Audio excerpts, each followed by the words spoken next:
Deus, nós te amamos.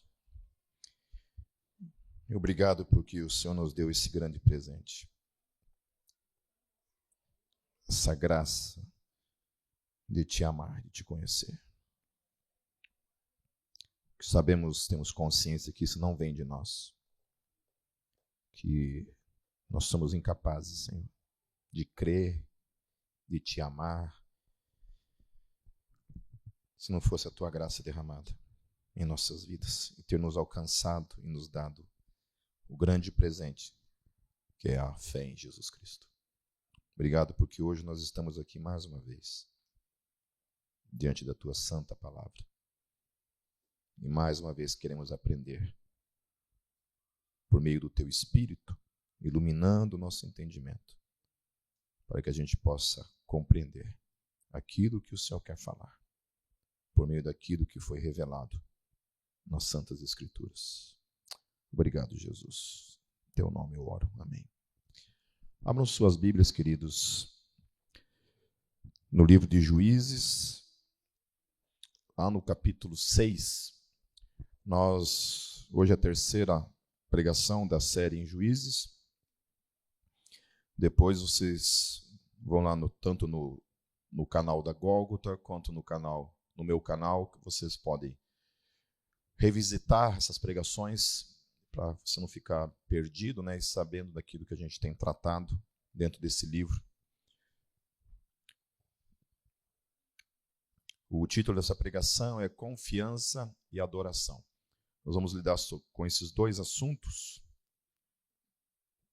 que estão retratados nesses 3 capítulos que eu vou tratar hoje à noite. Tá? Eu vou tratar desde o capítulo 6 até o capítulo 8. Então, por mais que seja bastante leitura, meus queridos, que conforme eu falei domingo passado, que nós mantenhamos os nossos corações em reverência à palavra. Amém? Certo? A Bíblia fala que tudo aquilo que foi escrito nas Santas Escrituras foi escrito para a nossa exortação, para o nosso ensino e para a nossa edificação. Amém? Então, mesmo que contenham histórias muitas vezes estranhas para os nossos ouvidos, nós temos que fundamentar a nossa vida sobre essa verdade, que a Bíblia é a palavra de Deus, a revelação de Deus para as nossas vidas. Amém? Como eu estive falando nos outros 2 domingos,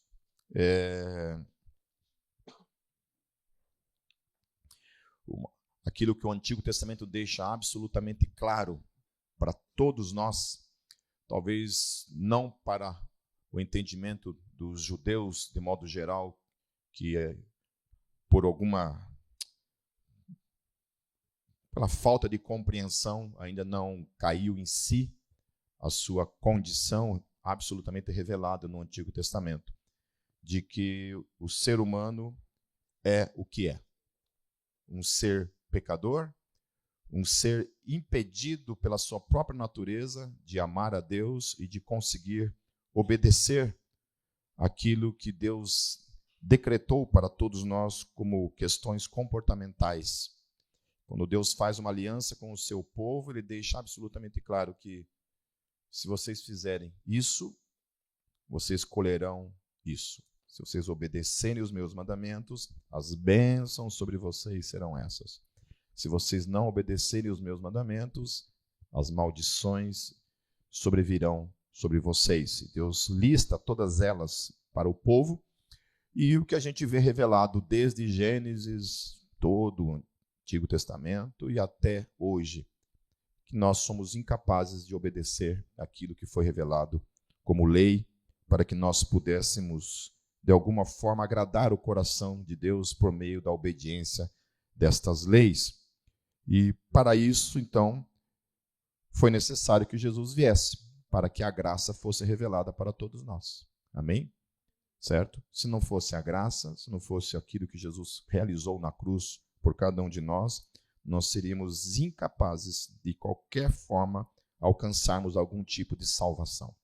Então nós temos discutido na célula, inclusive, essa questão, né, que sempre entra nesse quesito sobre a questão da salvação para com a humanidade, né?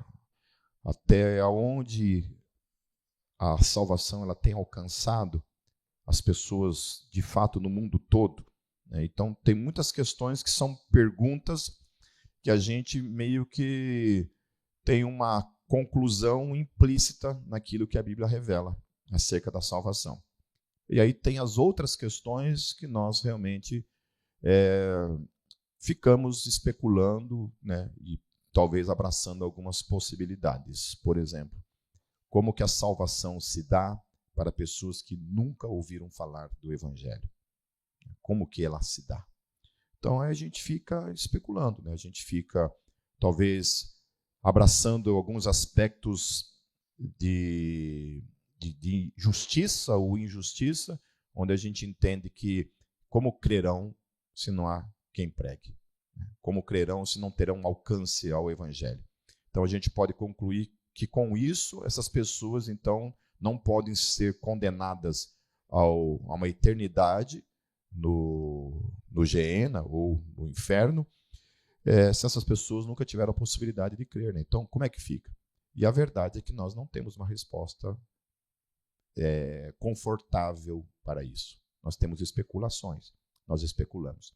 À luz das Escrituras, nós entendemos que a salvação só se dá por meio de Jesus. Nós podemos especular que talvez Jesus, de alguma maneira, a qual a gente não tem como também afirmar, de alguma maneira o Evangelho ele se revela para essas pessoas de uma forma individual, em sua soberania, em sua graça, como acontece em alguns campos de refugiados, que nós temos tido notícia de pessoas do mundo muçulmano, onde o próprio Jesus tem se apresentado em pessoa e tem se revelado para essas pessoas, e as pessoas têm, de alguma forma, então, encontrado salvação por meio dessa revelação especial, específica e pessoal da parte de Jesus.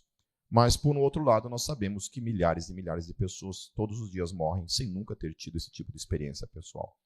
Então, isso, para mim, aponta ainda mais a evidência da eleição. Gostando ou não gostando dessa conversa, desse papo, para mim, a questão da salvação e envolvendo a eleição é algo que eu vejo isso muito na manifestação prática da salvação na vida de todos nós. Que se não fosse isso, nós não teríamos acesso à salvação e provavelmente nós teríamos também na mesma condição caminhando. Mas isso, como eu falei, é uma questão muito polêmica, né? E no final da célula, uma pessoa na célula perguntou assim: Pipe, me explica o que é predestinação. Falei, no final da célula, nós temos, na hora de dormir, né? Aí até eu dei uma pincelada, resumi rapidamente, né? Mas eu não vou resumir em 15 minutos uma discussão de 2000 anos, né? Amém? E nem meu propósito também começar nessa conversa hoje à noite, nem sei porque eu entrei nela, né? Mas lá em Juízes 5, no final do capítulo 5, nós estivemos vendo mais uma vez o que acontece com toda a situação daquele povo que se rebela contra Deus, passa a se prostituir com outros deuses, passa a adorar outros deuses. Deus traz juízo sobre eles, sobre o povo, para que o povo, de alguma forma, se quebrante e se volte para ele. Então, sempre Deus vai usar o mal, a dor e o sofrimento para com aqueles que ele ama, para trazê-los de volta para ele. Amém? Então, nós também estamos tratando isso na célula, que a forma como Deus julga aqueles que ele ama sempre é com propósito e nunca é com uma finalidade simplesmente punitiva. Deus não tem a intenção de nos punir simplesmente por punir. Nós somos assim. O ser humano é assim. Nós, se a gente puder dar uma paulada na cabeça e punir com dor, com sofrimento, com uma pena manifesta mesmo na vida dessas pessoas, com o intuito unicamente de punir, né, de dar na cara, de fazer justiça, nós assim fazemos. Quantos já não fizeram isso? Né? De punir com o intento unicamente de punir, de descarregar, de manifestar a raiva, manifestar a nossa justiça própria, a nossa falta de misericórdia para com as pessoas. Né? E quantas vezes a gente vê, né, pessoas assim se lascando e dentro da gente Se é uma pessoa que a gente tem problema, tem uma espécie de orgasmo. Uma espécie, nossa, que delícia. Se lascando. Se lascando. A gente tem um tipo de regozijo, né? Mas com o filho a gente geralmente trata de maneira diferente, né? O Brunello, domingo passado, estava falando sobre essa questão de filiação, né? E falando sobre essa questão de como é o tratamento do pai com o filho, né? Eu pelo menos, nunca tratei o Gabriel com uma intenção punitiva, mas sempre corretiva e com a intenção de transformação na vida dele, no caráter dele.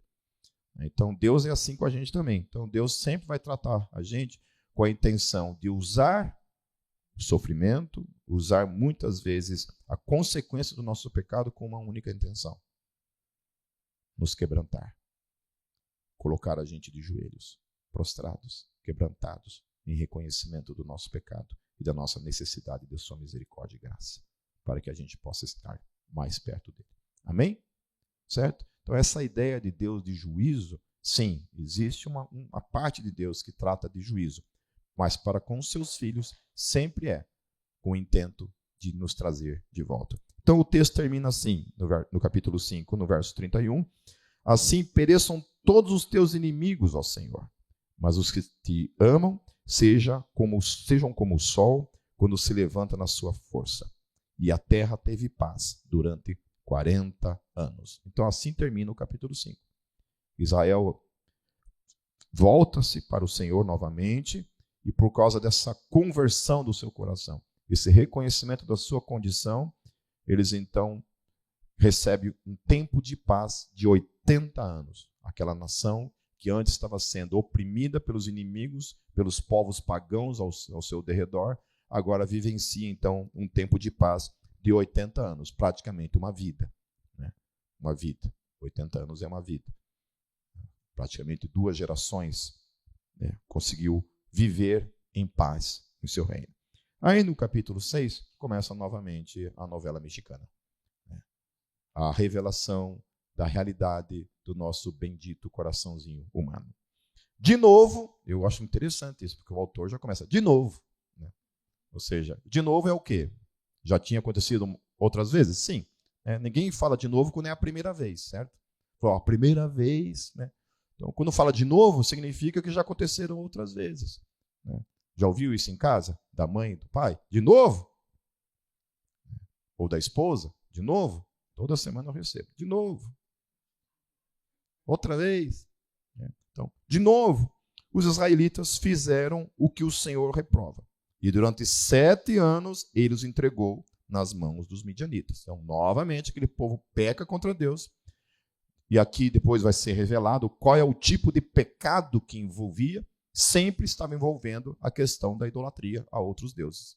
Da entrega do seu coração, da sua confiança, da sua dependência, sempre tirava Deus de lado e se colocava diante de uma necessidade para com outros deuses. Sempre era assim que Israel pecava nesse tempo. E a gente vai ver depois, estudando todo o tempo em que se encerra o tempo dos juízes, entra o tempo dos reis, aí vira bagunça de vez. Aí vira a casa da mãe Joana. Aí sim que o povo, especialmente o reino de Israel, né, porque se divide em 2 reinos, o reino do norte, que é o reino de Israel, e o reino do sul. O reino do norte vira uma Babilônia. Lá em São Paulo tem uma rua lá, que eu esqueci o nome agora, que é só casas de prostituição, assim, né? Na Holanda, tem uma rua lá que, inclusive, as mulheres de programas ficam em vitrines, assim. Né? Aí você passa pela rua, assim, e o pessoal do Steiger fala, né, que iam fazer evangelismo nessa rua, aí passa, as mulheres estão expostas, assim, como se fossem vitrines. Ao invés de ter um manequim ali, eram mulheres se prostituindo dentro desses lugares. Então, era mais ou menos isso que estava acontecendo ali em Israel. Mais uma vez, o povo estava se prostituindo com outros deuses. Então, mais uma vez, fez o que o Senhor reprova, e durante 7 anos, eles os entregou nas mãos dos midianitas. Os midianitas dominaram Israel. Por isso, os israelitas fizeram para si esconderijos nas montanhas, nas cavernas e nas fortalezas. Então, a primeira coisa que começa a se manifestar na vida desses caras que desobedecem a Deus, desses caras que decidem adorar a outros deuses, é essa condição de fugir, é essa condição de uma posição de covardia, uma posição de você estar vulnerável, uma posição de que você, de fato, não tem mais nada agora que o te protege do mal, porque você simplesmente escancarou as portas da tua vida para que o diabo reine e ele faça o estrondo que ele quiser. E aí, com que moral nós vamos pedir algum tipo de proteção para Deus, sendo que nós estamos colhendo o fruto do nosso pecado? Já aconteceu com vocês isso? Está vivenciando algo na sua vida e você sabe que naquele momento você está ferrado. E que não adianta querer contar com Deus, porque você está recebendo o fruto do seu pecado. E alguns pecados na nossa vida têm dimensões que a gente consegue consertar, arrumar, né? Em certos níveis consegue arrumar. Agora há certos pecados que não tem volta. Quando alguém mata uma outra pessoa, não tem volta. Pode se arrepender o quanto quiser. Nunca mais a gente consegue reconstruir aquilo que foi destruído. Né? E outras coisas mais. Né? A violência, né? Bater na esposa. Né? Se bem que aqui é mais bater no marido, né? Tem mais a ver. Né? Bater no marido também é pecado, minhas irmãs. Pecada. Certo? Então, a primeira coisa que acontece aqui é isso, eles precisam se esconder. Eles têm a consciência de que Deus não os está mais protegendo. Eles não estão mais debaixo da proteção de Deus por uma escolha deles. Eles optaram por optar pela proteção dos outros deuses. Eles acharam que os deuses dos outros povos, dos midianitas, esses outros deuses que estavam ao redor deles, esses deuses os protegeriam de todo mal. E aí eles estão colhendo a consequência de se colocar debaixo de uma outra proteção que não é o Deus de Israel. E aí continua. Sempre que os israelitas faziam as suas plantações, os midianitas, os amalequitas e os outros povos da região, a leste deles, as invadiam. Acampavam na terra e destruíam as plantações ao longo de todo o caminho até Gaza. E não deixavam nada vivo em Israel, nem ovelhas, nem gado, nem jumentos. E aí há outra coisa também, né? Que uma vez que eu escancar as portas para o inimigo na minha vida, para ele reinar com o pecado na minha vida, as legalidades que eu dou para Satanás na minha vida, vem esse processo destrutivo também. De não somente perder a proteção, se sentir realmente vulnerável, desprotegido, existe a questão que ele vai tocando e destruindo tudo. Vai roubando, vai acabando com tudo na nossa vida. Uma das coisas que pode ser sutilmente destruída é a nossa própria fé em Deus. E aí isso vai afetando tudo, queridos. Uma vez que afeta a nossa relação com Deus, isso vai explodindo no casamento, na paternidade, na filiação, nos relacionamentos, no trabalho, no estudo, na mente, na saúde, vai estourando, vai pipocando, tudo. Tudo.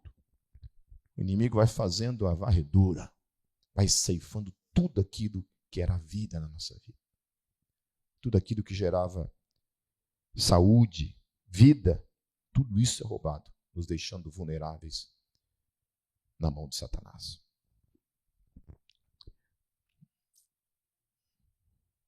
Eles subiam trazendo os seus animais e suas tendas e vinham como enxames de gafanhotos. Era impossível contar os homens e os seus camelos.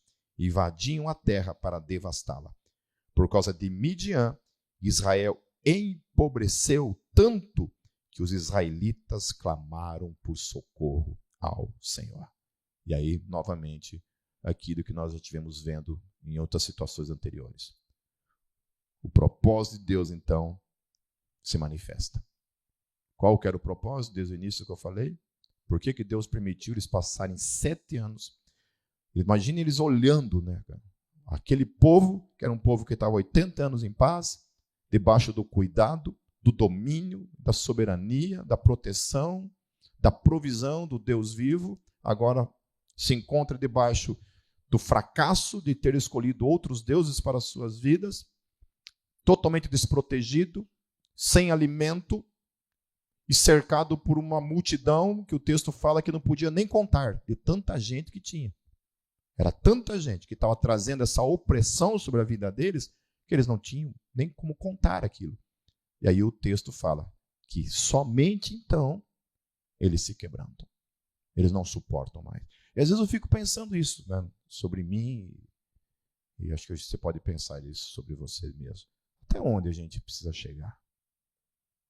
Até onde o meu pecado precisa me levar para que eu finalmente acorde para a vida e fale: chega, chega, eu preciso de ti, Senhor. Eu preciso do Senhor na minha vida. Até onde o pecado precisa me levar? Será que eu preciso ir parar numa cama, desenganado pelos médicos?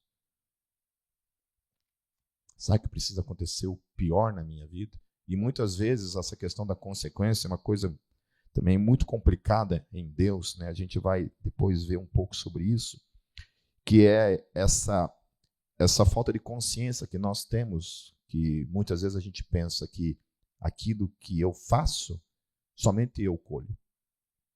Aquilo que eu planto, somente eu colho. Isso não é verdade. É a mesma ideia, acho que o Brunello também trata com isso, é a mesma ideia de quando um dependente acha que somente ele está envolvido na sua dependência. Quantas pessoas estão envolvidas? 29 pessoas são envolvidas por causa de um comportamento, de uma dependência. E isso não estou falando somente da questão da drogadição, mas todo o pecado humano acaba de alguma forma abrangendo outras pessoas. Então a nossa falta de oração, a nossa falta de compromisso e tudo que pode envolver a nossa vida sempre vai afetar o outro. Sempre vai afetar o outro.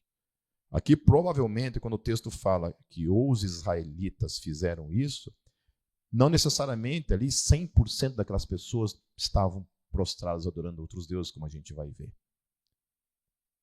Mas bastava a metade. Bastava a metade. Que já era suficiente para fazer o estrago que faz. Aí eu fico imaginando isso numa igreja. Né? Uma igreja geralmente é assim que a gente vê. Quantos realmente estão dispostos a pagar o preço? Não gosto de falar isso aí porque eu uso essa expressão é um pouco ridícula. Né? Pagar preço, que preço que nós pagamos? Que espécie de preço? Nós estávamos na sarjeta, no lixo da nossa existência, perdidos em direção ao inferno. Que preço que nós pagamos? Nenhum. Ele pagou tudo por nós. Tudo que nós fazemos para Ele é uma dívida eterna que nós temos para com Ele. E que Ele nos desafia apenas a fazer em resposta ao seu amor. Aleluia. Que Deus lindo. Que Deus lindo que nós temos. Essa semana, nossa célula foi muito legal, porque a conclusão, depois a Sueli no final, assim, né, fala para quem querem comentar alguma coisa, né, a Sueli só falou assim: Deus é lindo. Porque é isso mesmo. A Bíblia ela revela esse Deus lindo, né, lindo. Nós estivemos vendo a questão da adoção. Então, querido, se você não faz parte de uma célula, sabe, procure uma célula. A gente precisa abrir mais células. Nós temos somente 3 ocorrendo, precisamos de mais células, então precisamos que se levante mais líderes para estar trabalhando.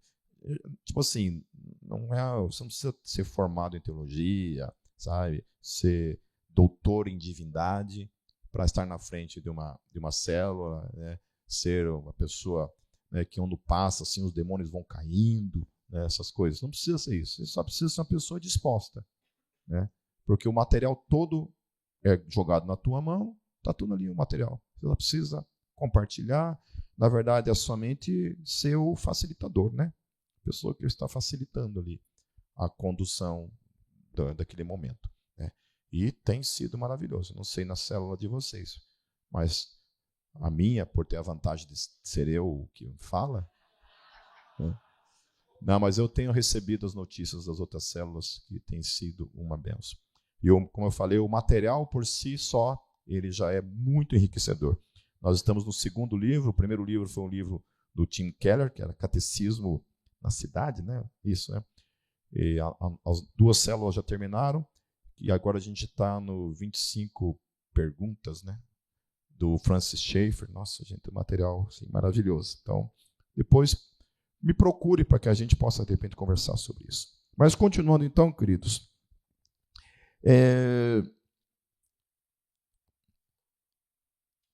a pergunta que fica nesse momento é que, olha que coisa interessante, né? Essas pessoas, elas tinham trocado Yahvé por Baal, pelos seus outros deuses, né, ao redor ali. E é interessante que o texto fala que eles estão sendo oprimidos, e o texto não fala em nenhum momento que eles vão lá e começam a clamar para esses outros deuses. Você não vê eles levantando as mãos: Baal, nos ajude. Baal, nos socorra. Baal, intervenha, nos proteja. Traz juízo sobre esses caras. Não. A quem eles vão buscar socorro? Ao Deus que eles haviam abandonado.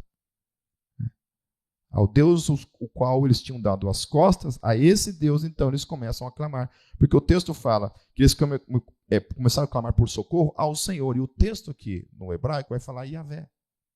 Não vai falar Baal. Senhor aqui é Yahvé. É para com ele que eles se voltam. É para com eles. E às vezes eu fico pensando que tem gente que tem uma certa deficiência, que insiste em ficar ali, né, nesse looping, colhendo tudo o que é de pior, de estar servindo a esse outro Deus, né, e não consegue se voltar para esse e fica ali clamando, clamando, clamando, e ali não sai, fica ali nesse looping. Então é muita graça, queridos, que nós recebemos da parte de Deus, quando o nosso coração se volta para aquele que é realmente o único capaz de fazer alguma transformação e mudança na nossa vida. Amém? Então, é um privilégio, quando a gente passa pelo que for que tiver que passar, nós prostramos o nosso joelho e adoramos o Criador de todas as coisas, o único Deus, o Elohim, que se manifesta na pessoa do Pai, do Filho e do Espírito Santo. Nós temos o Pai assentado no seu trono.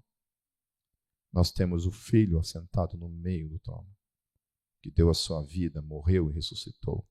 E temos o Espírito Santo enviado, que habita dentro de cada um de nós. Aleluia. Constantemente, 24 horas por dia, o tempo todo. E Jesus fala assim, eu acho legal, eu estava falando sobre as questões das alianças de Deus, né?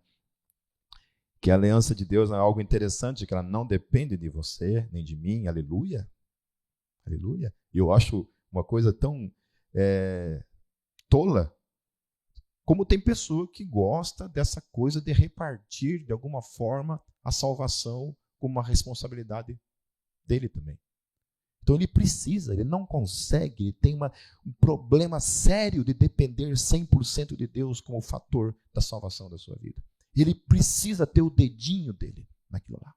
A sua força, a sua escolha, o seu livre-arbítrio, a sua vontadinha humana todo dia. Ele não consegue depender única e exclusivamente de Deus como fator salvífico na sua vida. É isso. E aqui a gente vê que Deus não se lasque. Prove aí do teu poder, da tua vontade, do teu livre-arbítrio para ver. E o que o livre-arbítrio leva eles? Só a fazer burrada. E a gente vai ver mais tarde aqui o que o texto vai revelar acerca da vontade humana. Então, quando os israelitas clamaram ao Senhor por causa de Midian, ele lhes enviou um profeta que disse: assim diz o Senhor, o Deus de Israel: tirei vocês do Egito, da terra da escravidão, e os livrei do poder do Egito e das mãos de todos os seus opressores. Expulsei-os e dei a vocês a terra deles. E também disse a vocês: eu sou o Senhor, o seu Deus. Não adorem os deuses dos amorreus, em cuja terra vivem, mas vocês não me deram ouvidos. Deus fala: não vai ali, não vai adorar. Deus aponta: olha, não vai para esse caminho. Esse caminho é o caminho do erro, esse caminho é o caminho da perdição. Não vá por ali. Não vá. O que a gente faz? A gente vai. Vai, se lambuza, abraça. Vai com o coração, vai pulando o carnaval. Vai soltando balãozinho, confete, e aí assim. Como é que é o nome daqueles negocinhos coloridos lá? Quem é o que pula carnaval que sabe? Isso aí. Não sei nem falar essa palavra. Então, eu estarei com você, respondeu o Senhor. E você... Opa, pulei aqui.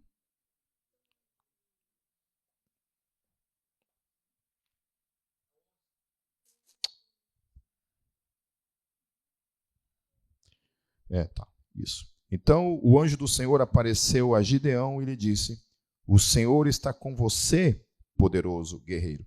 Daí eu acho interessante isso, né? Porque aqui revela também essa questão, que não era todo mundo. Não era todo o povo que estava adorando Baal e os seus deuses, os seus outros deuses ali. Não era todo mundo. Havia um que estava ali, que era Gideão. Gideão se mantinha fiel a Deus, pelo menos ele no seu coração. E ele estava colhendo a escolha do outro. Senhor, Gideão respondeu, se o Senhor está conosco, por que aconteceu tudo isso? Onde estão todas as suas maravilhas que os nossos pais nos contam, quando dizem, não foi o Senhor que nos tirou do Egito, mas agora o Senhor nos abandonou e nos entregou nas mãos de Midian. Então, a primeira coisa que eu olho para esse Gideão, eu já não gosto muito da cara dele. Porque eu acho ele um baita de um cara de pau. Se tem uma coisa que eu nunca teria a ousadia, é de chegar diante de Deus com esse tipo de postura. De se fazer de desentendido, de que não sabia do que estava acontecendo. Ele, assim como ele sabia e ouvia das coisas de Deus, das maravilhas de Deus, ele também sabia o que a lei dizia. Ele também tinha o conhecimento pleno das maldições de Deus caso o povo adorasse outros deuses. Então ele está dando uma de inocente aqui, de desentendido, querendo emparedar Deus, falar as coisas, dar uma lição de moral em Deus. Fala, cadê você? Cadê o teu poder? Cadê as tuas maravilhas?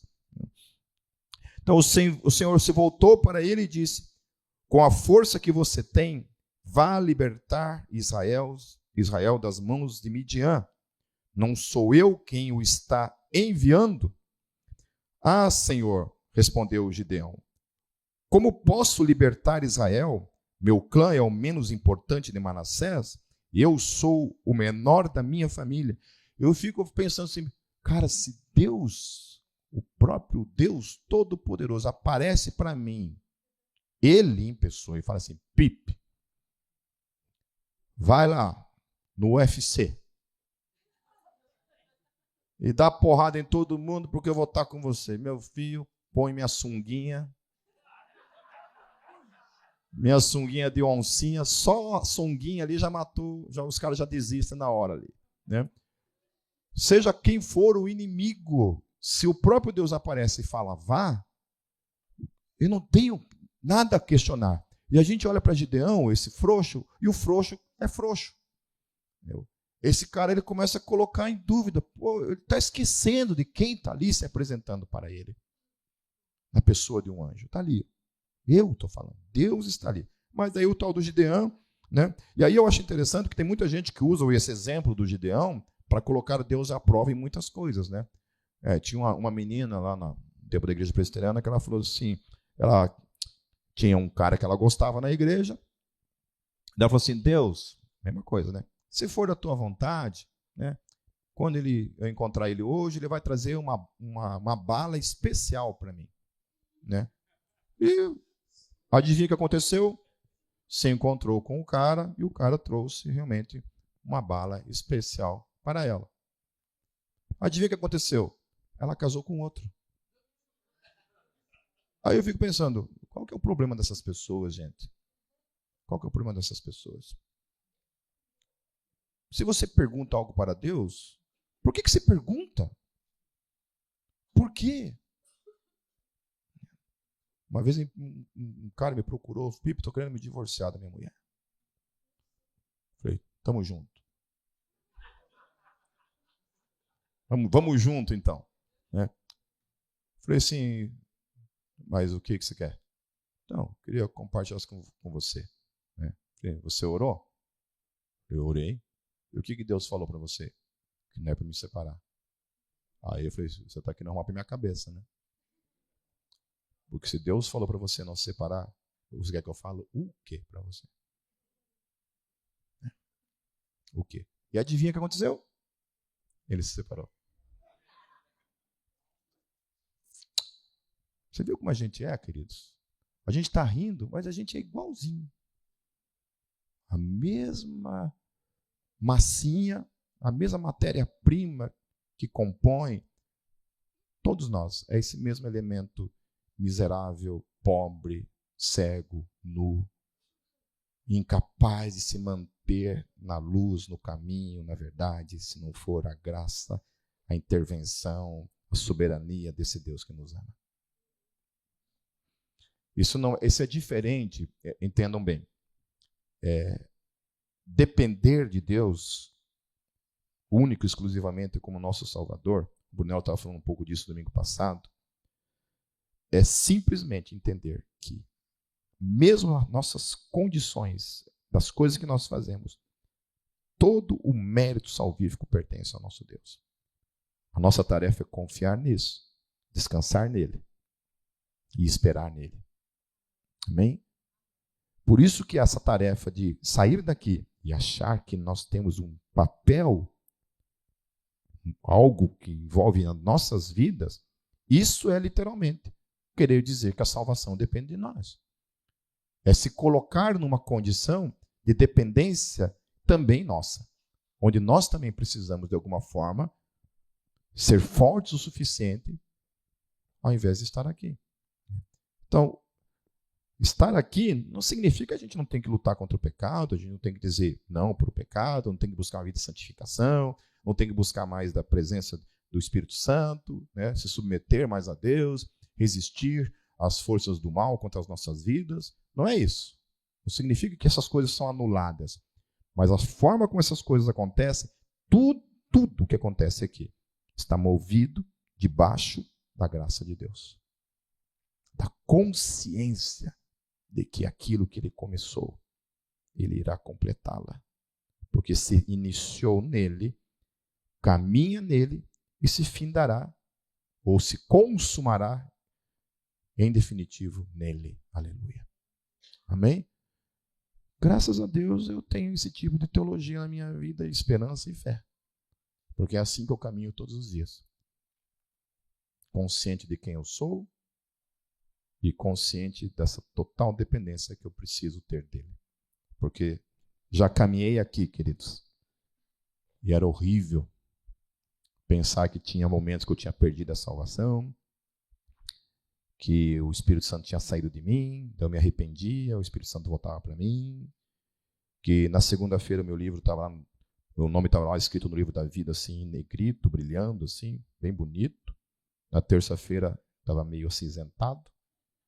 Na quarta-feira já tinha um branquinho, né, um corretor, assim, né? Tinha dia que a página estava rasgada, Deus já tinha amassado, jogado no lixo, desistido de mim, mas daí eu me arrependi. Aí o poder estava de volta na minha mão. Aí o anjo tinha a obrigação de ir lá escrever. Eu acho uma coisa muito estúpida nessa questão, porque a Bíblia fala que os nossos nomes estão escritos no livro da vida quando? Antes da fundação do mundo.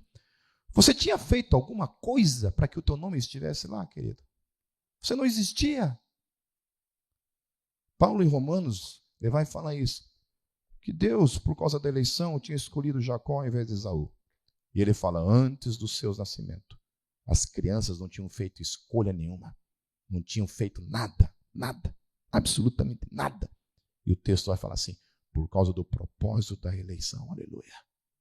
Deus escolheu Jacó. Deus amou Jacó e odiou Esaú. Deus odeia. O cara não fez absolutamente nada. Lasque-se você, se vire. Dê teus pulos, boa crise existencial teológica para a tua vida, em nome de Jesus. Passe madrugadas pensando nisso, porque eu já sofri muito com isso. Estou muito bem resolvido hoje. Não tenho crise nenhuma com isso. Não tenho crise nenhuma com isso.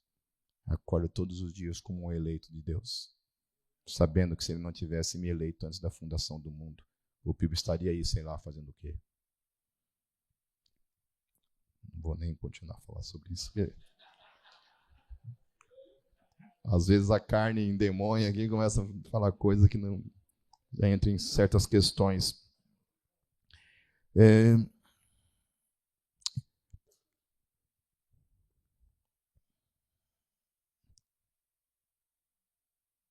No verso 16, eu estarei com você, respondeu o Senhor, e você derrotará todos os midianitas como se fosse um só homem. E aquela coisa, quando Deus fala, o que acontece? Acontece, ponto final. Certo? Acontece. Se Deus te fala que Ele falou, se foi Ele que falou, vai acontecer e ponto final. Não se preocupe. É isso que vai acontecer e ponto final. E é isso que eu gosto na Bíblia. Porque a Bíblia, esse Deus de alianças, ele fala assim, olha, nunca vou te abandonar. E aí o Zé Mané acha, não, mas será? Será que não mesmo? Será que não mesmo? O nome está escrito antes da fundação do mundo, mas será que está mesmo? Será que está? Até agora está lá? Vai que estava só no começo e agora não está mais.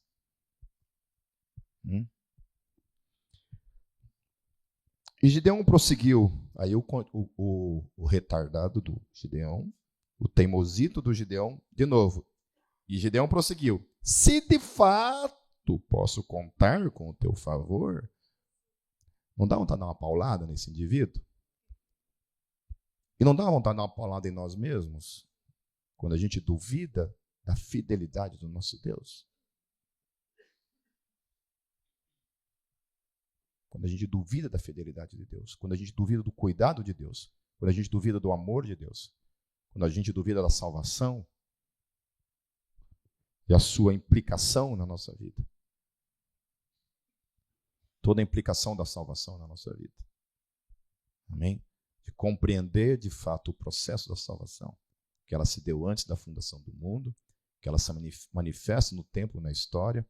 Quando Jesus vem, morre naquela cruz, o Paulo fala que todos nós morremos com ele, o texto fala que ele ressuscita no terceiro dia, e Paulo fala que todos nós ressuscitamos juntamente com ele. Jesus fala que o espírito está pronto, mas a carne é fraca. Paulo vai falar, olha, não satisfaça os desejos da falsa carne. Vai falar do processo, todo o processo. Todo o processinho. Daí ele fala, finalmente, da parousia, da ressurreição final. Que todos aqueles serão ressuscitados, estarão diante dos livros. E aqui o livro da vida. Todos aqueles que têm seus nomes escritos nesses livros receberão o seu devido juízo pelos seus atos, pelas suas livres escolhas. E todos aqueles que tinham seus nomes escritos no livro da vida antes da fundação do mundo. Foi escrito como o teu nome ali? Adivinha como que Deus escreveu ali? Porque antes da fundação do mundo ele tinha um propósito para a tua vida, que não era este mundo. Essa teologia que defende que o propósito de Deus era a terra, que nós seres humanos fomos criados para viver eternamente na terra, isso é uma visão muito míope da realidade do Evangelho. Nós nunca fomos criados para esse mundo, queridos. O propósito eterno de Deus sempre foi para que todas as coisas convergissem para Cristo. A graça de Deus sempre foi o projeto eterno de Deus para todos nós. Seja grato porque você está debaixo dela e teve a graça de confessar Jesus como Senhor e Salvador da sua vida. Então, Gideão prosseguiu, se de fato posso contar com o teu favor, dá-me um sinal de que és tu que estás falando comigo. Peço que não vás embora até que eu volte e traga a minha oferta e a coloque diante de ti. E o Senhor respondeu, esperarei até você voltar. Gideão foi para casa, preparou um cabrito e com uma arroba de farinha fez pães sem fermento. Pôs a carne num cesto e o caldo numa panela, trouxe-os para fora e ofereceu-os a ele sob a grande árvore. E o anjo de Deus lhe disse: apanhe a carne e os pães sem fermento, ponha-os sobre esta rocha e derrame o caldo. Gideão assim o fez. Com a ponta do cajado que estava em sua mão, o anjo do Senhor tocou a carne e os pães sem fermento. O fogo subiu da rocha, consumindo a carne e os pães, e o anjo do Senhor desapareceu. Então aqui Deus recebe, ainda assim, eu acho interessante isso, Deus, né? Que Deus, na sua graça infinita, ainda se sujeita àquela palhaçada, para que aquele filho incrédulo pudesse ter a convicção plena de que Deus realmente era aquele que estava falando ali, né? E o texto fala que o anjo estava com um cajado. Eu achei interessante isso, porque eu nunca tinha prestado atenção nesse detalhe do texto. Por que um anjo precisa de um cajado, né? Eu imagino assim, eu acho que é para dar na cabeça de Gideão. Eu acho que na hora Deus falou: não, fica aí por, né, opção. Qualquer coisinha, se eu perder a paciência aqui, você dá uma cajadada na cabeça desse miserável, né? 22, quando o Gideão viu que era o anjo do Senhor, exclamou: ah, Senhor soberano, vi o anjo do Senhor face a face. Disse-lhe, porém, o Senhor: paz seja com você, não tenha medo, você não morrerá. Gideão construiu ali um altar em honra ao Senhor e deu este nome: o Senhor é paz, ou Yahvé Shalom. Até hoje, o altar está em Ofra dos Abiesritas. Naquela mesma noite, o Senhor lhe disse: separe o segundo novilho do rebanho de seu pai, aquele de 7 anos de idade, despedace o altar de Baal, que pertence a seu pai, e corte o poste sagrado que está ao lado do altar. Eu acho interessante, eu fiquei muito... quando vou ler a Bíblia, eu sempre me prendo muito nas questões dos detalhes, e eu acho interessante o fato de Deus saber que lá no rebanho do pai de Gideão tinha um novilho de 7 anos de idade. Vocês observem com isso, queridos, que Deus conhece não somente eu e você, mas Deus conhece exatamente toda a criação dele. Deus sabe exatamente o gatinho que você tem na tua casa, sabe a idade dele, o nome dele, sabe o cachorrinho que você tem na tua casa, o papagaio, o beta. Eu acho interessante isso, o fato de que Deus sabia exatamente. E aí, assim, se esse Deus sabe que existia um novilho de 7 anos, por que a gente pensa que ele tira os olhos da gente? De que ele não sabe da gente, que ele não conhece a nossa realidade, não sabe pelo que a gente está passando. Se esse é o Deus que conhece toda a sua criação, isso implica que ele sabe exatamente de mim e de você também, amém? Amém? E Deus não é somente Deus meu e teu. Deus também é Deus do teu gato, do teu cachorro, dos teus passarinhos, de qualquer coisa que seja. Ele é o Deus de toda a criação. E a Bíblia fala que toda a criação geme, aguardando o dia da redenção. Eu tenho certeza absoluta que, desde uma formiga, todos os animais que existem dentro de cada ser desse, como eu falei para vocês, estudando as Escrituras, né, e tratando a questão da imortalidade da alma, ou daquilo que a gente entende como a parte etérea do ser, aquilo que não é material necessariamente, né, ainda que a questão do espírito. Acho que foi Jonathan Hill, a primeira vez que ele tratou sobre esse assunto, eu achei bem interessante, ele falou sobre essa questão do espírito, né, porque muitas vezes a gente fala assim, mas o espírito não é uma coisa palpável. De fato, o espírito talvez não seja uma coisa assim, como a gente, né, olha, apalpa, tudo bem, certo? Mas o espírito, ele é algo. O espírito não pode ser nada. Então, quando a Bíblia fala assim que Deus tinha olhos, né, alguns teólogos têm dificuldade de entender isso. Né?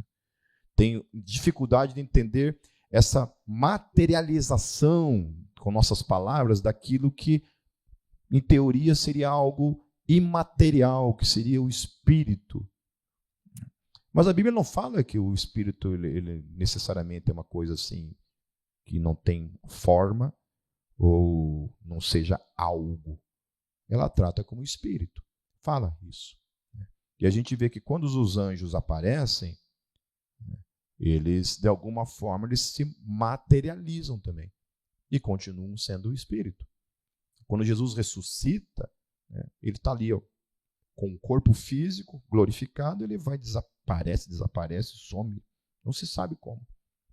Então, essa questão do Espírito, volto a falar, estudando essa questão, a Bíblia no Antigo Testamento ela vai tratar que os animais, não somente o ser humano, são portadores de dois elementos, Nefesh e Ruach, que é a alma e o espírito. Eu fiquei doido quando eu vi isso, né? Porque eu era um daqueles que acreditava que os animais não tinham nem alma e nem espírito. E cheguei à conclusão de que a Bíblia fala que os animais têm tanto alma quanto espírito. E isso também me apontou, então, para entender um pouco mais essa palavra de Paulo, quando Paulo fala que a criação geme. Então, eu creio que dentro de cada ser nesse mundo existe uma porção de Ruach e uma porção de Nefesh, de acordo com a sua existência. Entenderam? Amém? Certo? Os salmos vão falar que toda a criação adore ao Senhor. Já peguei a Hannah de joelhinho lá com as patinhas para cima algumas vezes. Falando em línguas ainda, porque não entendia nada que ela estava falando. Né? Só falava. Então, hora que ela vem conversar com a gente, né, Débora? Ninguém entende nada que ela está falando lá. Eu acho que ela acha que está se fazendo entendida, né? Acho tão bonitinho isso nos animais, né, cara? Os animais são uma coisa muito interessante, né? Quando Deus criou os animais, eu acho que essa coisa da gente ter essa maturidade cristã, né, cara? Essa maturidade da vida.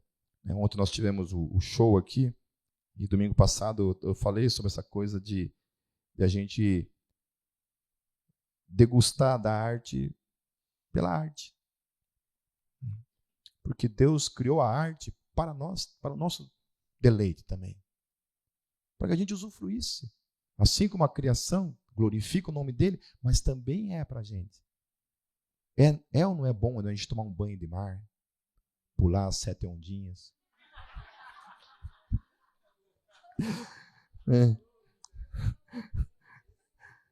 Tomar um banhozinho de mar, um banho de rio, né? Quando a gente era criança, a gente tomava banho de rio, muito rio, né, cara? E depois, hoje eu sei que era esgoto aquilo, mas na época para nós naquela época era aquelas lagoas lá do Mato Grosso, lá, né, aquela coisa bonita, assim, né? Mas é isso, a criação ela está aí para isso, né? Também para o nosso deleite, nossa alegria. E os animais é isso. Eu, pessoa que não gosta de animal, para mim, eu tenho um problema. Para mim é endemoniado, exatamente. Falta Jesus nesse coração aí. Continuando, tudo isso para falar do novilho de 7 anos. No versículo 26, aquele relógio lá está certo? São 10 para as 8, isso? Vou correr aqui, queridos. Depois faça um altar para o Senhor, para o seu Deus, no topo dessa elevação. Ofereça o seu novilho, o segundo novilho em holocausto, com a madeira do poste sagrado que você irá cortar. Então Deus dá uma ordenança para Gideão, que ele vá lá, derrube o altar a Baal, que era do pai dele, destrua ele e destrua também o poste ídolo, né, também voltado para Baal. Então ele vai lá, passa, né, o trator em cima daquilo ali, derruba tudo aquilo ali, e Deus fala assim, olha, use essa madeira agora para oferecer, faça ali um altar para mim com essa mesma madeira, e você vai queimar o holocausto, o novilho em holocausto, é o meu nome. Assim Gideão chamou 10 dos seus servos e fez como o Senhor lhe ordenara, mas com medo da sua família e dos homens da cidade, fez tudo de noite e não durante o dia. Como esse cara é bundão, né, gente? Vamos falar a verdade. Esse Gideão é um bundão. Né? Se fosse eu, rapaz, luz do dia, lá ainda colocava um carro de som, ainda umas 10 bandas tocando, fazia um festival de metal ainda, né? E durante o metal colocava o poste ídolo bem no meio do show do desertor, assim, ali, né? Filhinha para cá, filhinha para lá. Quando contar 4, todo mundo vem dar bicuda no Satanás ali, até arrebentar tudo. De manhã, quando os homens da cidade se levantaram, lá estava demolido o altar de Baal, com o poste sagrado ao seu lado, cortado, e com o segundo novilho sacrificado no altar recém-construído. Perguntaram uns aos outros: quem fez isso? Depois de investigar, concluíram: foi Gideão, filho de Joás. Os homens da cidade disseram a Joás: traga seu filho para fora. Ele deve morrer, pois derrubou o altar de Baal e quebrou o poste sagrado que ficava ao seu lado. Joás, porém, respondeu à multidão hostil que o cercava: vocês vão defender a causa de Baal? Então estão tentando salvá-lo. Quem lutar por ele será morto pela manhã. Se Baal fosse realmente um deus, poderia defender-se quando derrubaram o seu altar. E aí é interessante, né? Que aquele povo miserável, que tinha se arrebentado por servir a Baal, por ter confiado em Baal, que quando precisava clamar, não clamaram a Baal, clamaram a Deus. Quando foram lá, derrubaram o altarzinho do deusinho deles, o que eles fizeram? Magoei. Fizeram um biquinho. Ficaram chateadinhos. Às vezes é assim com a gente. Às vezes os nossos postes ídolos, os nossos Baal da vida, né, quando Deus vai lá, então tá, você quer sair dessa vida miserável que você está vivendo? Então vamos aí, vamos tocar no negócio. Vamos derrubar tudo isso aí. Vamos passar o trator aí. Vamos dar uma bicuda em tudo isso. Em nome de Jesus. Você não está clamando? Essa questão, essa condição não está destruindo a tua vida? Então vamos destruir isso que está te trazendo a opressão. Isso que está te afastando da minha pessoa. Porque era exatamente isso o pecado que estava acontecendo em Israel. Eles estavam adorando outros deuses. E estavam sofrendo a consequência por tamanha estupidez. E estavam clamando a Deus, não a esse Deus, mas ao Deus verdadeiro, que os libertasse dessa situação. E eles estavam magoados porque alguém ousou derrubar o bendito altar do diabo que eles tinham no coração deles. E às vezes com a gente é assim. Às vezes Deus precisa tirar do nosso coração, queridos. Não adianta fazer beicinho. Amém? Não adianta fazer beicinho. Sempre o propósito de Deus em arrancar da tua vida ou da minha vida, qualquer coisa que seja, tem um único propósito. Para que todas as coisas cooperem para o bem daqueles que Ele ama. É lindo ser amado por esse Deus. Ser amado por Deus, queridos, é a melhor coisa na nossa vida. Saber que Ele se importa, que Ele é um Pai presente, é um Pai que vai estar ali, ó, limpando a nossa vida, arrancando de nós tudo aquilo que é para o nosso mal e permitindo que essas coisas sejam extraídas para que isso coopere para o nosso bem. Aleluia. Aleluia. Às vezes, se for necessário a gente perder tudo, para que a gente não perca o amor de Deus, a salvação, a presença do Espírito Santo na nossa vida, que se lasque o resto. Ele é o nosso maior tesouro. Amém? Quem tem Deus e não tem nada, tem tudo. Quem tem tudo e não tem Deus, não tem absolutamente nada. Porque nada disso aqui é permanente. Somente o amor de Deus na nossa vida é eterno e durará para sempre. Aleluia. Eu não vejo a hora de... Não estou com pressa também, né? Mas eu não vejo a hora de viver a plenitude desse amor, queridos, na presença de Deus. Acho que tem coisa que a gente fala brincando assim, mas quando nós estivermos lá na presença dele, a gente fala assim, puxa vida, por que eu não vim mais cedo? Por que Deus demorou tanto para me trazer para esse lugar de absoluta vida e amor? Aleluia. Aí Joás, o pai de Gideão, coloca a prova ali, né? Fala, mas peraí, vocês estão defendendo Baal? Se Baal é Deus, ele que se defenda. Se ele é real, ele que se defenda. Se ele é poderoso para cuidar de vocês, ele que se defenda de si mesmo. É isso que Joás está falando. Por isso, naquele dia, chamaram Gideão de Jerubaal, dizendo que Baal dispute com ele, pois derrubou o altar de Baal. Ó, que moral, hein? O bundão do Gideão agora tinha um nome, né? Bagual, né? Tinha um nome heterotope, como diz, né? Tinha um nome heterotope agora.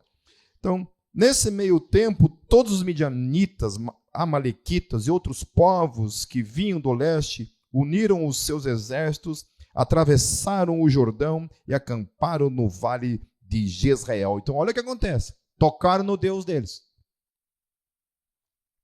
E aí, não somente os judeus ficaram de beicinho, mas todos os outros povos que estavam oprimindo Israel ficaram com o beiço maior ainda. Espera aí. Então, Jerubaal não era somente agora o inimigo de Baal. Esse Jerubaal ousou então desafiar não somente aquele Deus, mas todos os seus fiéis, os seus exércitos, as suas miríades de fiéis para com ele. Todo mundo agora olhava para Jerubaal como o inimigo de suas vidas. Às vezes eu fico pensando em mim. Quando o diabo olha para a minha vida, o que eu sou, afinal de contas, para Satanás, para o mundo e para o império das trevas? Eu sou esse camaradinha, amiguinho, que faço concessões, que faço alianças? Ou Deus olha para a minha vida como... Ou Satanás olha para a minha vida e me olha com os olhos de um inimigo? Esse cara é meu inimigo. Porque a Bíblia assim fala de Satanás, que ele é o que nosso? Inimigo. Em nenhum momento fala que o diabo é nosso amigo. Ele é nosso inimigo. É o nosso acusador. É aquele que quer nos destruir. Que a Bíblia fala que está como um leão ao nosso derredor, procurando, sabe, os vacilos da nossa vida para nos matar. Eu quero ser um Jerubaal da vida. Pelo menos o meu coração quero isso na minha vida. Senhor Jesus, eu não quero ser amigo de Satanás e desse mundo. A Bíblia fala que aqueles que quiserem ser amigo do mundo constituem-se o quê? Inimigo de Deus.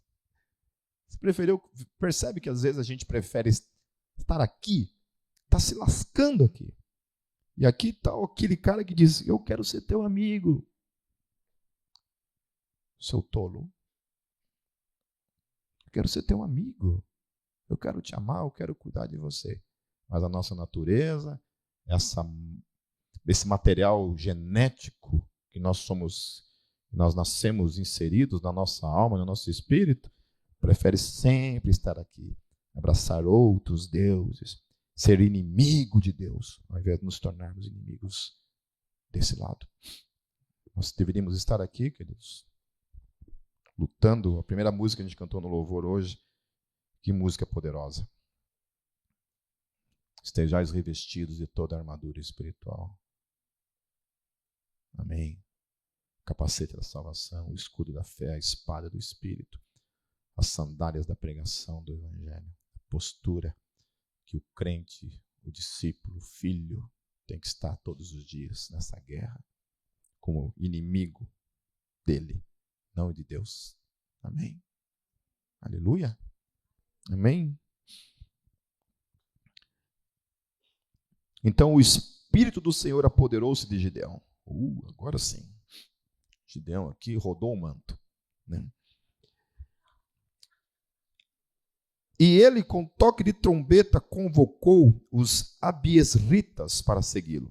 Enviou mensageiros a todo Manassés, chamando-os às armas, e também a Azer, a Zebulon e a Naphtali, que também subiram ao seu encontro. E Gideão disse a Deus, quero saber se vais libertar Israel por meu intermédio, como prometeste. De novo, bundiou.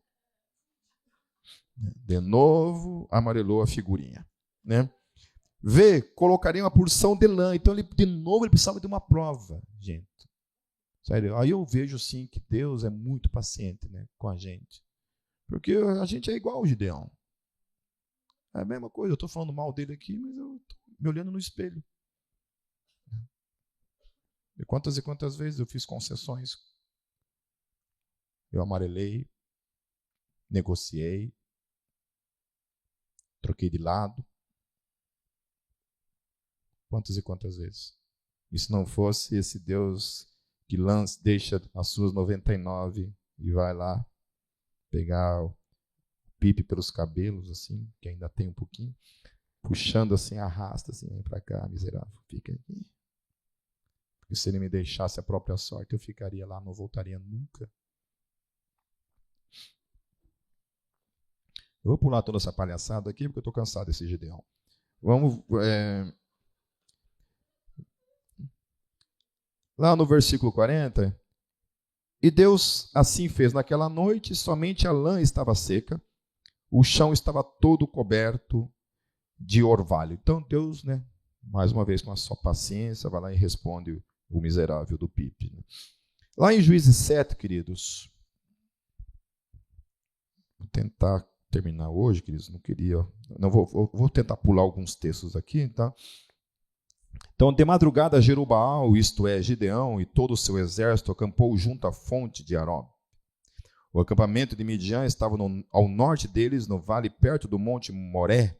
E o Senhor disse a Gideão: você tem gente demais para eu entregar Midian nas suas mãos, a fim de que Israel não se orgulhe contra mim, dizendo que sua própria força o libertou. E aí entra a questão. Deus olha para toda aquela multidão ali e fala assim: é gente demais. Vocês estão achando que o mérito é de vocês. Vocês acham que são vocês os responsáveis pela libertação, por aquilo que eu opero na vida de vocês. É gente demais. Eu acho muito legal isso na Bíblia. Que um dia, quem quer que seja, queridos, que adentrar naqueles portões da eternidade, quando o fio de prata se rompe e você der teu primeiro passo, você estará ali 100% por causa da graça. Absolutamente isento de qualquer mérito pessoal. Você só poderá estar ali e levantar as tuas mãos. Obrigado, Jesus, porque você em momento nenhum desistiu de mim. Obrigado, Jesus, porque a tua aliança comigo não depende da minha fidelidade, mas de quem tu és, do teu amor. Obrigado, Jesus, porque quantas e quantas vezes eu me coloquei como teu inimigo, eu me coloquei como idólatra dos meus prazeres, das minhas questões, mas o Senhor, pela tua graça, me trouxe de volta. Aleluia. Amém? Porque deve ser horrível você achar que você vai ter algum mérito. De querer colocar o pé lá e dizer assim: ah, Jesus, obrigado, porque eu sou o cara. Porque eu jejuei. Tem um cara que eu conheço que ele é assim. Ele fala exatamente isso. Eu não peco.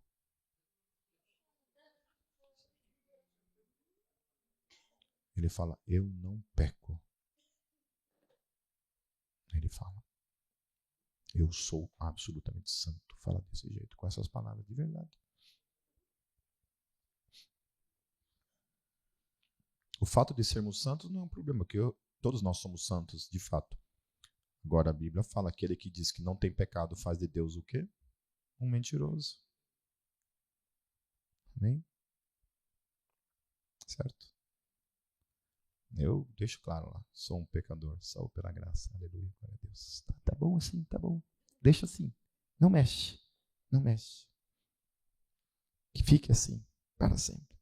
No céu, a mesma coisa. Sou um pecador que hoje mora no céu pela graça de Deus. Aleluia. Amém. Aleluia. Então Deus fala: ó, tem gente demais. E aí vai passando todos os processos, queridos. Vamos pulando aqui. Até que Deus, de toda aquela multidão de homens que está lá, sobram apenas 300 homens. Deus separa, só quero 300. 300 caras para enfrentar todas aquelas nações, todas aquelas multidão. Lembra que o número era incalculável? Não tinha como calcular? Era gente para dedéu, gente. E agora tem 300 homens que vão enfrentar toda essa multidão aí. Todo mundo. Deus fala: gente demais, vão se vangloriar, porque 300 pessoas vencer esse exército todo e o cara achar que ele venceu, matou 10 mil pessoas com a força do seu braço, achando que ele era, sei lá, né? Sei, o Superman, né? Alguma coisa assim, esse cara tem um problema. No mínimo, ele é burro. Então, o cara que acha que vai entrar no céu por mérito próprio, no mínimo, ele é burro. No mínimo. Para não falar outras coisas. Ele é extremamente burro por pensar acerca de si mesmo assim. De que ele tem alguma condição de salvar a si mesmo. E aí, lá no...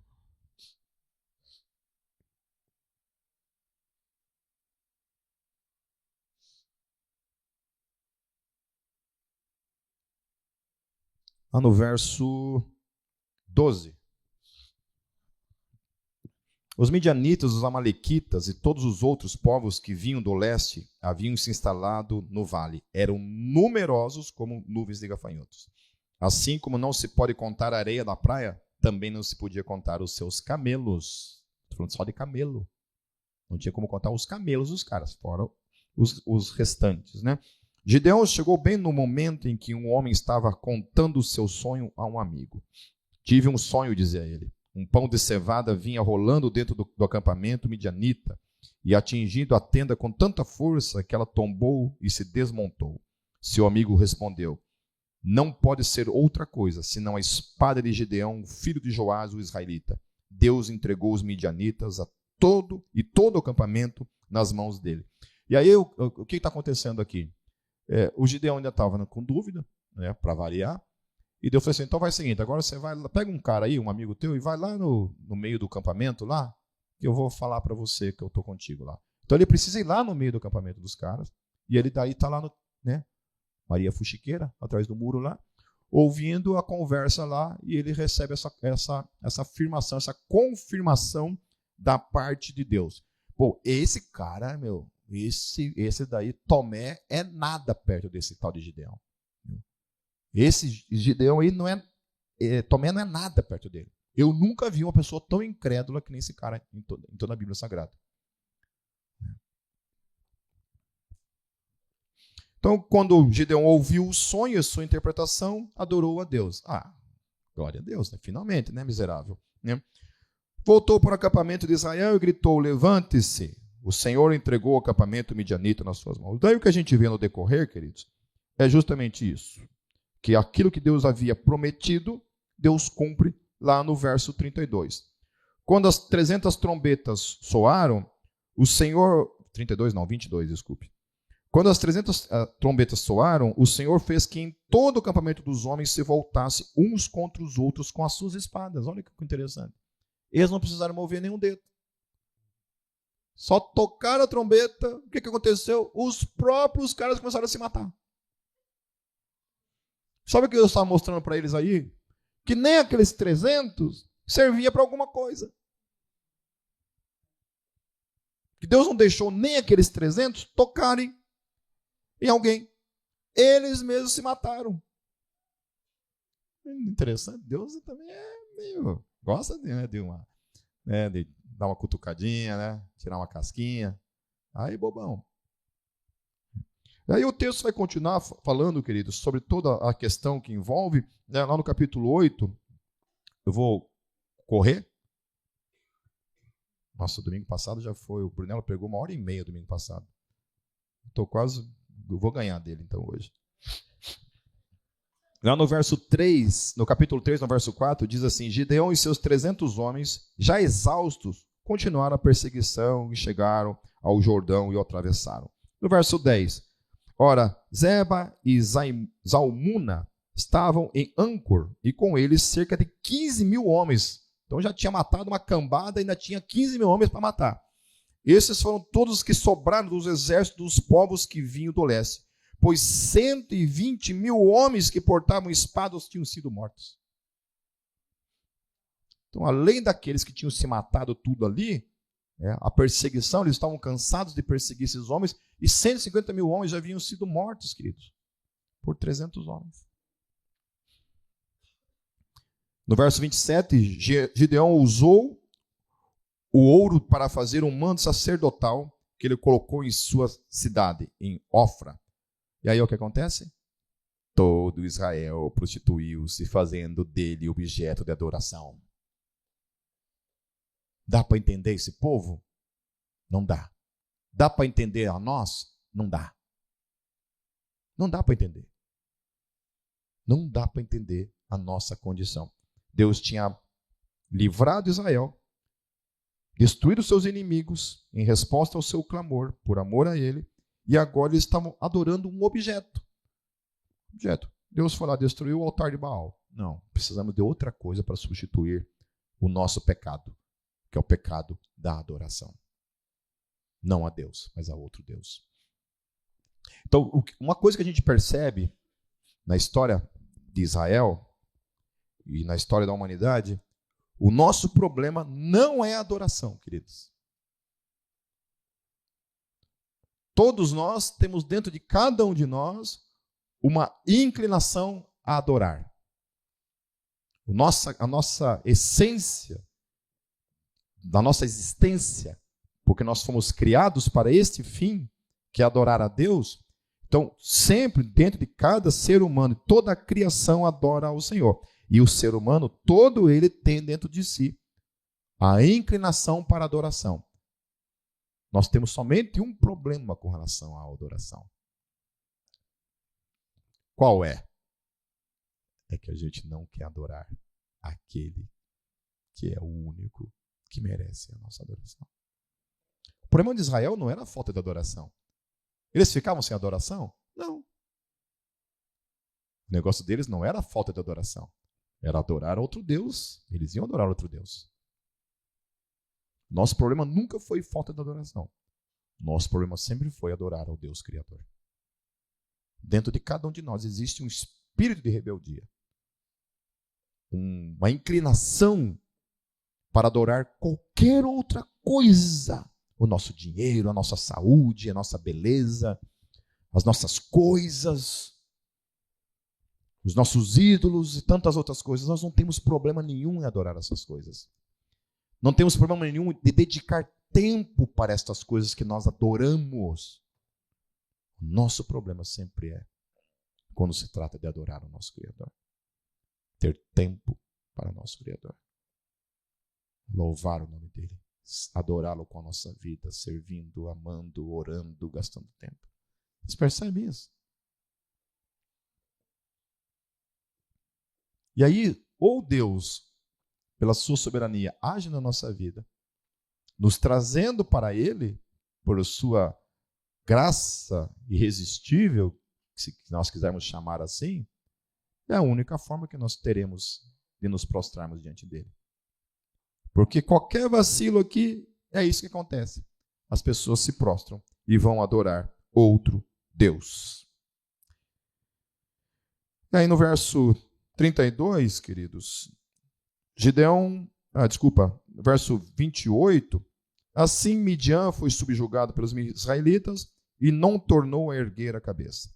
Durante a vida de Gideão, a terra desfrutou paz 40 anos. Então, depois que acontece todo esse elemento aí, a terra fica descansando por 40 anos. Glórias a Deus, aleluia, amém. E assim foram felizes para sempre? Não. Aí no verso 32, aí faltou falar aqui de novo. Gideão, filho de Joás, morreu em idade avançada e foi sepultado no túmulo. Desculpa, está aqui, verso 33. Logo depois que Gideão morreu, os israelitas voltaram a prostituir-se com os Baalins, cultuando-os, ergueram Baal-Berite, novamente ergueram seus altares a Baal, seu Deus, como seu Deus, e não se lembraram do Senhor, do seu Deus, que os tinha livrado das mãos dos seus inimigos em redor. E também não foram bondosos com a família de Jerubaal, isto é, Gideão, reconhecendo todo o bem que ele tinha feito por Israel. Então, além deles miseráveis novamente voltarem lá para a mesma questão de se colocarem na posição de inimigos de Deus, eles ainda cospem em todo o legado de Gideão e sua família, que trouxe 40 anos de paz para com o reino.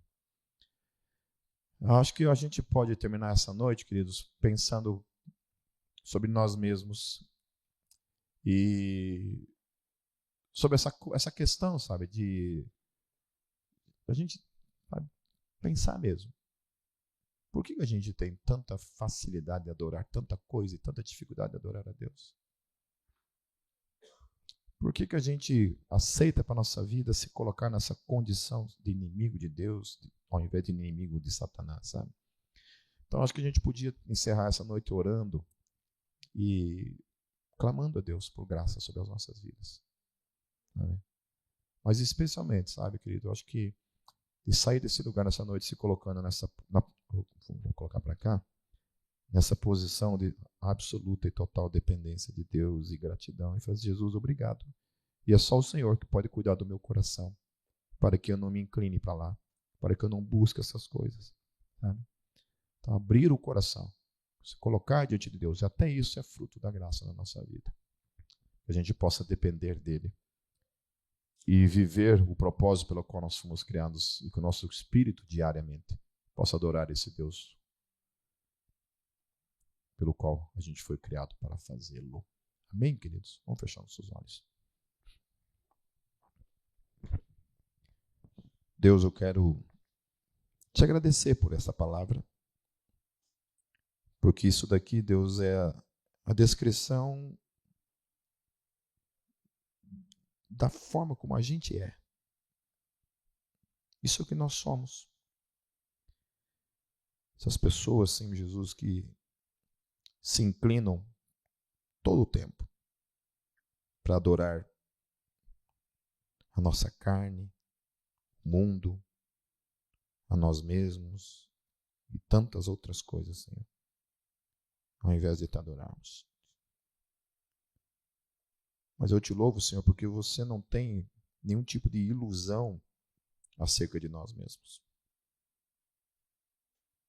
E eu te louvo, Senhor, porque você cria todas as condições, Senhor Jesus, para que quando estamos nessas situações, o Senhor traz a dor, o sofrimento e a consequência do pecado para nos levar a um quebrantamento. E para que o nosso coração possa se voltar para o Senhor em arrependimento. E assim sendo, o Senhor possa destruir os altares dos nossos corações e erguer unicamente o teu altar em cada coração. Esse altar, Senhor, que é construído não por meio de favor, não por meio de